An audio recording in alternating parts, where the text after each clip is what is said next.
Méditation du 8 août, objet du quotidien, le naufrage du Santa Maria de Luján. La recommandation que j'adresse, c'est que d'après elle, tu combattes le bon combat en gardant la foi et une bonne conscience. Cette conscience, quelques-uns l'ont abandonnée et ont ainsi fait naufrage en ce qui concerne la foi. 1 Timothée 1, les versets 18 et 19. Chaque été, nous allions chez mes grands-parents qui vivaient dans une ville balnéaire très touristique, sur l'une des plages fréquentées par de nombreux surfeurs et de gens qui allaient voir le lever et le coucher du soleil. Les vagues couvraient et découvraient inlassablement l'épave d'un navire qui avait fait naufrage. Il s'agissait d'un navire argentin qui avait échoué sur la côte le 21 juillet 1965. J'ai toujours eu du mal à comprendre comment ce navire avait pu naviguer si proche de la côte. Beaucoup de gens se sont aussi interrogés et un historien a raconté comment cela s'est passé. Ce matin-là, dans un épais brouillard, le navire Santa Maria de Luján, qui avait quitté Porto Alegre pour rejoindre Buenos Aires, a dévié de sa trajectoire et s'est échoué à 150 mètres du rivage de l'El Émir, une partie de la célèbre plage de la Brava de Punta del Este en Uruguay.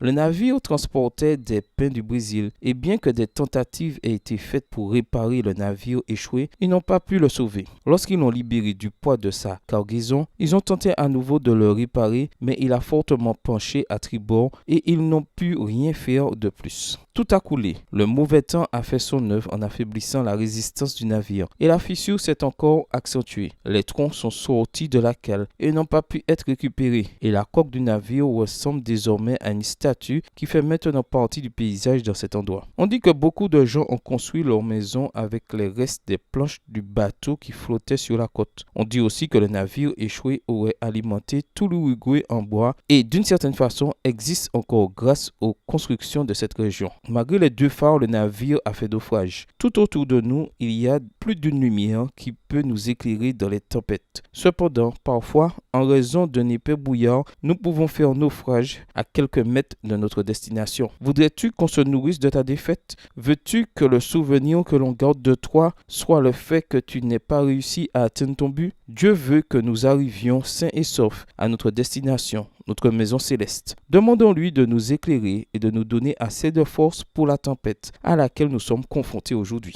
Bonne journée à toi et que le Seigneur te bénisse.